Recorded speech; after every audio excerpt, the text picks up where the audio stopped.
Retirement Tips Radio is brought to you by Business RadioX, the voice of business in your community. Currently serving over 25 markets, the Business RadioX network is growing fast. We're teaming up with retired execs and established entrepreneurs to support and celebrate local business leaders. If you'd like to make additional income while making a difference, discover more at brxteam.com. Now, here's your host.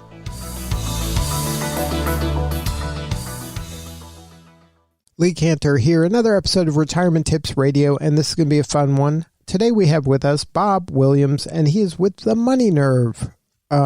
Is it Bob Wheeler or Bob Wheeler? Williams the middle, but that's all right. I'm sorry about that. Bob Wheeler with the Money Nerve.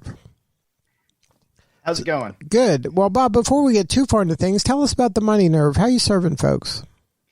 So the Money Nerve is a resource center for people to look at their financial beliefs, financial blocks, and lifestyle choices.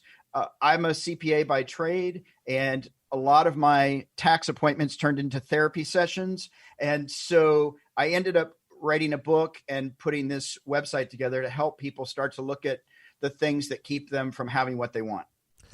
Now, what is kind of maybe fear is it at the heart of this? Because there's so many unknowns. Is that the issue really in play? Yes. Fear plays a big factor in how we look at things, especially in retirement. There's fear that I might run out of money. I might not have health insurance. I might not be relevant anymore. And people that are younger, I might not have enough money when I get to retirement. And so fear keeps us from either taking risk or it keeps us motivated to make sure we make lots and lots of money.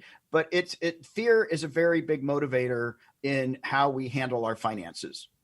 Now, do you find that that's just an American thing, or like the countries that have more kind of social help, they don't have the same fear or the same emotional kind of the same emotions come into play as they age? Well, I think for most people, surprisingly, it's the fear is less about having enough money, but fear of not being able to maintain their lifestyle as they get older, and a fear of not being relevant or being excluded. So that cuts across cultures, and certainly in places where there's social medicine or health insurance that's universal. Maybe those fears aren't there, but still that place of, am I going to have enough to continue to enjoy my life, or am I going to have to scrimp and worry as I get into my older years? Now, at what age do you think people should start kind of having a plan? Like I would imagine as soon as possible. When you're young, you should probably have kind of this kind of macro plan of this is where I'm aiming in general. But as you get close, is there things that you have to start putting into place to say, okay, in the next 5 years, I'm probably going to retire. In the next 2 years, I got to do these things? Well, it's funny. Most people that I talk to in their 40s will say, gosh, I wish I'd actually listened to people when I was in my 30s and started putting money away. Now, I have a few people that started putting away IRAs when they were 16, and they've done it every year like clockwork. But for the most part, I think when people hit 40 with my clients is when I start saying, hey, folks, we really need to start looking at stuff. You've got maybe 20, 25 years of lots of solid working. If that's what you want, where do you want to be? And so from there, we can start to look at what are they investing in? Are they investing? Are they saving? And then what are the steps they need to get started if they haven't been? So as we get closer, every 5 years, so at 40, 45, 50, I'm looking at clients and where they're at financially and where they are mentally in thinking about their retirement, so that we can then start coming up with a game plan, because everybody's strategy is different. And then what are some of the questions you're asking them to really understand what their true north is and what they are really, because a lot of times people, in their head, they say, oh, I want these things. But if you go a few layers deeper, you find out there's other things. Yeah. So one of the first things I ask people is, where's the majority of their money going? So if I'm in a state like California, where a lot of money is going towards potentially taxes and living, then I might use the strategy, which we use a lot, of saying, maybe we want to look at Florida. Maybe we want to look at Washington State. Let's look at some states that don't have a state income tax. Let's look at a state that might have lower sales tax or lower mortgage property tax payments. And so we start to look at that as to, am I living in an area that serves retired folks, or am I living in a place that's really beyond my means? So that's one thing, is where's my money being spent? And then I'm also looking at, how much money have I saved up? What kind of assets do I have? They're going to take me into my later years. And some people have that all dialed in, and then other people are just waking up going, oh my gosh, I guess I should pay attention. I'm retiring in 2 years. There's still things that can be done at that point, but obviously the closer we get to retirement, if we're ready to just let go of working, there's not as many choices the longer we wait. But the great news is a lot of seniors are actually working part-time. They're finding things to do. They're still getting their Social Security, but they're trying out new careers, or trying to have their own business, or just finding things that actually keep them fulfilled and actually generate money instead of pulling from their retirement assets. So now, as they get closer to retirement and they're formulating this plan and they realize, okay, I'm going to have to wait maybe longer than I thought. Are you finding folks kind of changing gears and say, you know what, I spent my whole life doing this. I still need some money, but I'm going to go this route instead. Or I've always dreamed, I wish I could do, this. Do people kind of make drastic changes as they, enter this stage of their life? I wouldn't say drastic, because I think as people get older, they get a little more conservative in their making sure they have a safety net. But I do think that people are starting to look at their options and saying, okay, you know what, I could give this a try. I've got enough money set aside, or I'm comfortable enough that, yeah, I've never gone and done this thing I wanted to do. It's a life passion of mine that I never got fulfilled. I'm going to go there. And I think that there is a lot more encouragement for people to actually stay engaged and go for things, and not maybe old school where we say, well, you're retired, so you need to get out of the market. You need to stop taking other people's space. And so I think there is more of a relevancy and an engagement with seniors. Now, what do your clients tell you, that moment, like, yesterday I was working and today I'm retired? What does their retired days, like that transition, mentally feel like for them? Is it something like they regret, or is it like you said, that they lose their status maybe, or they lose, kind of the influence they had, and now they're kind of untethered? Well, for a lot of people initially, they're bored. If they haven't planned to fill in the days, all of a sudden, I've got all these extra hours that I didn't have before. What do I do with it? So initially there might be a little bit of just being lazy for a little bit until they realize, wait, this is driving me crazy. And then starting to figure out, okay, what's in alignment with my values, and how do I want to keep staying relevant? Do I want to volunteer? Do I want to take a part-time job? Do I want to start a new business? And then most people then start to figure out, what can I do? The one thing I notice is that a lot of my older clients start paying attention to budgets a lot more. And so my older clients will check in with me and say, hey, my annuity just started giving me more money or less money. Do I need to do something different? Do I need to withhold my taxes different? So they tend to be more aware, because they know the impact. Whereas when they're younger, they're like, I'll take care of it next year. Right. Well, they feel like I'll be able to make more money next year, and it'll all work out. Exactly. So now, is this something that only wealthy people can really win at this game, or is it possible to make a little less or average or less than average salary and still have a successful retirement? Well, I actually think that, and I have clients that make a lot less or are retired teachers and don't have a lot of income. If you're willing to sit down and look at your numbers and be realistic, And if you're only bringing in $50,000 or $60,000, you're probably not going to be living in a mansion. You need to downsize. And I think if people are able to be comfortable with living in their means instead of saying, well, I deserve more, or I didn't get this, or why does my friend have this, and just focus on here's what I have and here's how I can make it work. I have a lot of clients that don't make a lot of income and are living comfortably. And we spend a little bit more time engaged in looking at the numbers just to help give them comfort. But anybody, if they're willing to look at and say, hey, I'm still breathing and I've still got a roof over my head, I can make it work. And then does sometimes the solution be, okay, maybe you consider moving to another country where the standard of living is more kind of affordable? Absolutely. I've had clients move out of state. I've had clients move to Mexico or other places that are much lower cost of living and still have a nice lifestyle. There's a lot of countries, Costa Rica and other places in Central America, that have communities of expats. And so you can still find your fulfillment with just not having to put out so much money. Now, how much kind of baggage comes along for adults nearing retirement? Is this something that their parents maybe had a bigger influence on them than maybe they'd like to think they did?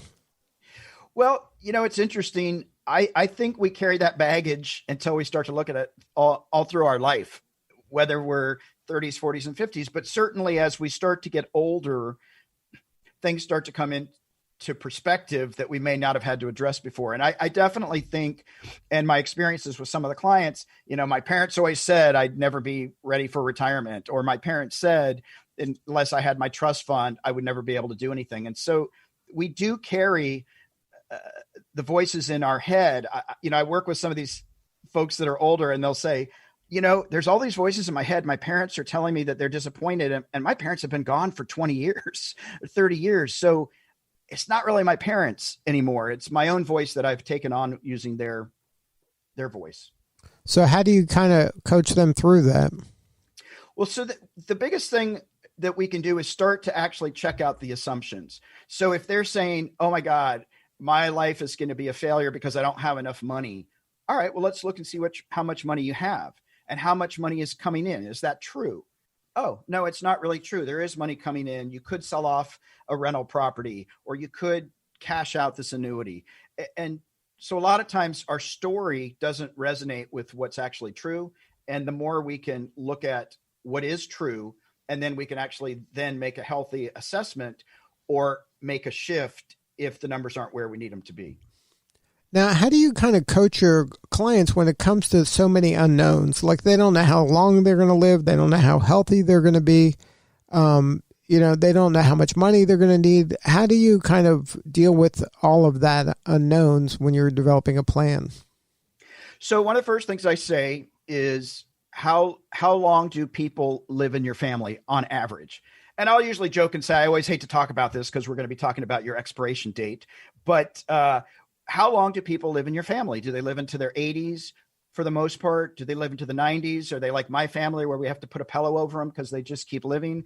And so that's an important question, because I have some people say everybody in my family dies at 65. Okay, well, let's assume you're going to live beyond that. I like to give people, 5 to 10 years beyond what they think they're going to live, unless they're planning on living to 130. And we start there. Then I also say, all right, let's look at, what are you spending? What are all the things that are going out for rent, for mortgage, for food, insurance, all those things. And we look and see, can we adjust those? Where can we save? And then once we sort of get a sense of that number, we can do the multipliers. It becomes straight math once you take into account, these are going to be my assumptions. I tend to be conservative. I assume people will live a little bit longer than they think. And I also think people will spend more money than they say they will. So I try to be conservative so that we'll come out with a more positive outcome. Now, is that the case that when you first retire, you spend more than you anticipate, but at some point you get to some kind of level where it's predictable? Yeah, I think initially for people, they're not sure what's going to happen. And so they may spend a little bit more, or they're trying to make up for the fact that they feel an emotional void having given up their work. And so I think initially there's a little bit of a, easing into the transition and then finding that balance. Now, a fear people have is like running out of money. Yeah. Is that realistic? Does that, like, what percentage of people run out of money? Well, if you're talking women versus men, there's a higher chance of women running out of money more than men because they tend to live longer. And there's all kinds of statistics on that. But for the most part, if people are being conscious and intentional about looking at their retirement, the reality is it's probably more of a fear and a story than a reality. Most of my clients that worry about that some of them have this idea that they're going to figure out how to get down to the last dollar as they take their last breath. And it just doesn't work that way. But I think the fear is bigger than the reality for most people. Now, are there kind of tangible things actionable things that people can do, like, 5 years out, 2 years out, a year out, that you can share? Well, certainly working with a tax planner, like one of the things that I do with some of my clients where I've noticed their income has dropped and they've got negative taxable income on their tax returns. And I know that they've got a bunch of money sitting in a SEP IRA or a traditional IRA pre-tax. And we'll start converting over to Roth IRAs so that we don't actually have a tax consequence, even though we have a taxable event. And so we'll start looking at ways that we can start moving money into post-tax money without giving that up. We can also start to look at, okay, where's my level of taxable income going to be? Can I start withholding less? Or should I be taking out more or less out of retirement accounts so that, finding that balance of not paying taxes on it? Again, I look at how are they spending money? Can they downsize? They're in a 4-bedroom house and they've got a rental property that's a 1-bedroom. Is it time to sell the 4-bedroom, take that exemption and move into a smaller house? So I'm looking at it from a tax point as well as how can I not pay any taxes on this if possible and keep as much money in their pocket while we're making this transition. And the other thing is to start, if you're not saving money, put some money away. Just get in the habit of learning to be a little more frugal or a little more conservative until you get a sense of, okay, now I know what this new period of my life is going to look like. I can be a little more relaxed. Now, how difficult of a mental shift is it from, like, you spend your whole life in a kind of accumulation mode, right? Like, I'm saving, I'm going to be diligent, I'm going to do all this stuff that I'm supposed to do. And now it's time to spend that money. And so that first days of retirement, are you now not saving anymore? Are you just kind of depleting your wealth? And then you use some of the income, I guess, to kind of grow just organically through the market and things like that. But, you're not putting money aside anymore to save necessarily. You're just kind of using up the money you have or whatever you allocated this month or this year. Well, what's interesting to me is I have several clients who are now in retirement and they've accumulated enough. And I have a couple of clients that have had a terminal illness and they know that they've only got a couple more years. And in both cases, they're holding on to their money. And I'll say to them, why are you holding on to your money? Why don't you take a trip? Why don't you go have a nice vacation? Why don't you take yourself to a really nice dinner? No, just in case. I find that people, even though they say they want to spend and go out and do things, a lot of people actually do a little bit more hoarding and a little bit more holding on than is necessary, which I did find surprising. So, and they'll say to me, I hear you, and I don't know why I'm trying to hold on to it because it's just going to go to my kids or it's just going to go to this charity that I donated to. There's something comforting in just seeing that bank account. So kind of there's still like kind of a scarcity mentality even towards the end. Yeah, I actually feel like in some cases, it actually gets a little bit amplified, and these are people that are very sharp and I'm ready to take on the world. There's something as their lifespan gets a little more finite, that they just hold on a little bit tighter. So then your day job is as an accountant or this kind of retirement coach? What is the service? So my day job is I'm a CPA. So I do tax planning and I do a lot of financial planning in terms of calculating for retirement. And then I also do one-on-one coaching with people around financial therapy, I guess you could call it. So financial therapy, and that's for any age. And that's for any age. Right. Absolutely. And then, so if you were to tell a pre-retiree one piece of advice, what would that be? Figure out the reality of your financial situation. Sit down, make up a balance sheet, figure out what kind of cash you have, what kind of assets you have, and see what needs to be done to either improve on that or at least make sure that you maintain it. Now, is there any kind of thing you hear from your clients who have retired that they miss about their pre-retirement days? It's funny. Most of them, after a couple of years, say, I wouldn't go back to work to save my life in terms of going back and working in a big company. I do have a lot of clients that have taken up art or taken up something creative or taken up a hobby or taken up a part-time job that they don't have the responsibilities and they can say no if they want to. But most people that once they've retired for a couple of years say they really don't want to go back to the hectic pace. And the big thing I find people say is, I don't have enough time in my day anymore. By the time I went and played golf and then I had to go work at the puppy rescue, I don't know where my day went. So I don't know how I did it before. So it's for a lot of people that stay engaged, they fill up their days and aren't interested in going back to work on any full-time scale. But that's the key. Like you said earlier, every day you got to fill your day. So try to find things with meaning, a purpose, and that maybe you can even leave a legacy around. Absolutely. I think that's so important to, as we retire, what is the legacy I want to leave? What choices am I making that are in alignment with what my values are? And there's lots of things that you can do that don't generate lots and lots of money, but that keep you engaged and make a difference and help other people and keep you relevant. Good stuff. Well, Bob, thank you so much for sharing your story today.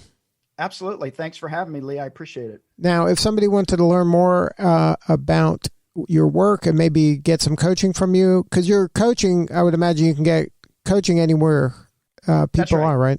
We do a lot of Zoom. And then, so what's the website? It is the Money Nerve, NERVE.com. And we've got all kinds of resources and materials.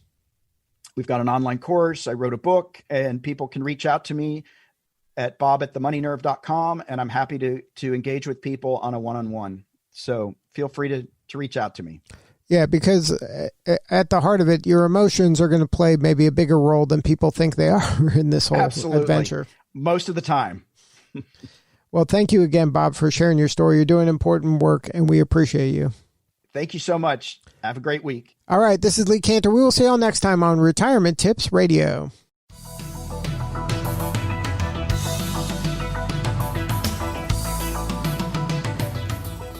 Retirement Tips Radio is brought to you by Business RadioX, the voice of business in your community. Currently serving over 25 markets, the Business RadioX network is growing fast. We're teaming up with retired execs and established entrepreneurs to support and celebrate local business leaders. If you'd like to make additional income while making a difference, discover more at brxteam.com.